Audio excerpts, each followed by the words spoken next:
then you have Stevie run. Now she would have reason to have that information.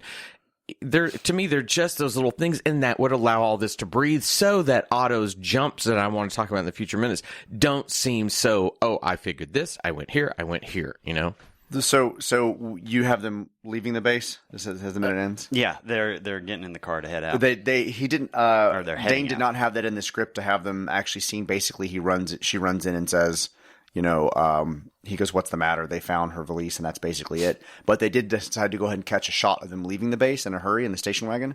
And I just want to know, does the gate of Camp 11 actually get a credit in this movie? Because that's so many basically scenes. It's its own character. So, again, we're going to have to jump to another minute to ask this question. But if you extract that shot of them leaving, you don't need to see them leave, because the next time we see them is further down the line, about 10 minutes in the shipyard. Right. Were we to show them behind the wheel, we'd get it. At that point, we would understand they've left and they're on the way, especially with the urgency at which she says they found her bag. Right.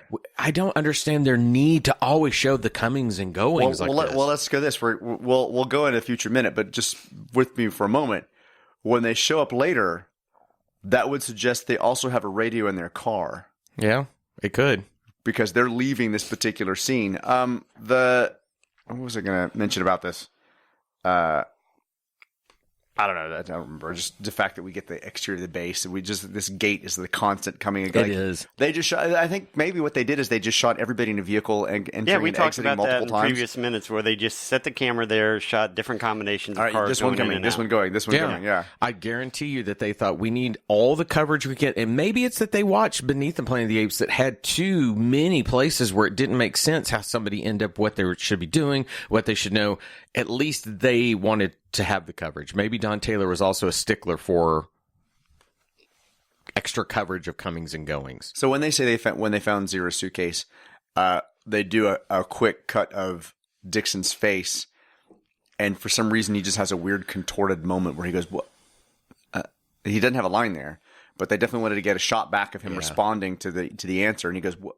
I mean, it looks like he's saying, "What?" Like, what do I do? Where do I go? Right. You know, it would have been nice to say, to the Batmobile or something like that to kind of... To Apemobile. It almost feels like he should ask, they found the bag, did they find her? And, right. You know, we need another question at the end of that when they found the bag. If we're going to get a reaction shot of Dixon, we need a reaction. Is that all they found, the bag? Right. What about the baby? Right. Yeah, very much so. But this whole ending of the film has a brevity to it that we've not seen in the rest of it, where they're really trying to amp up the tension by going straight down the path they need to get to the end. Well, when that's just it, you'll notice the music drops out. Mm-hmm. But it comes back in at some point. But right now, we're not getting anything. I mean, but that's a real typical thing. I mean, like, you go watch the original Star Wars, there are places where John Williams stuff will drop out so that you get that tension. I noticed that too, and I kind of thought, oh, there's Goldsmith knowing that whole thing of occasionally pull my music back so the next time I come in, bum, bum, bum, bum, bum, it's even more of a push. Well, I mean, think about Last Jedi, right? When they I try not to. The ship through all the other ships, they take out literally all the audio for just a second. This back to this for just a second. There is some something given to Hasline in terms of how he uses his vehicle to show his aggression, his anger, both not only pulling up, honk the horn, let me out, but also when he's driving off. He's definitely driving off in a hurry. I mean, I would be. Oh, he's a terrible driver too. Yeah. Holy crap! Oh, he's ready to get out of there. Yeah, and it's kind of because they do a shot above of him. They make sure to show the entire U-turn out of there. They show the entire U-turn of him kind of peeling out to get out of there, and then you see the rest of the cast just kind of reacting like, "Well, that girl, what an asshole!" And especially he stirs up so much dust and all like the police officers like, "Ugh." How does he make his tires squeal on dirt? That literally felt like the producer going, "Hey, does anyone know a stunt driver that can really like kick some dirt up and make it look urgent?" Yeah, I got this friend. Okay, bring him in. They do it twice and they're gone. But would you want to do that in front of the police? I'd be like, Hasline went, them crazy Duke boys. Because in an infinite regression, he's watching them. All right, is that everything everybody's got? That's all I got. Minute 86. Screw it. Everybody have a great Monday. Bye.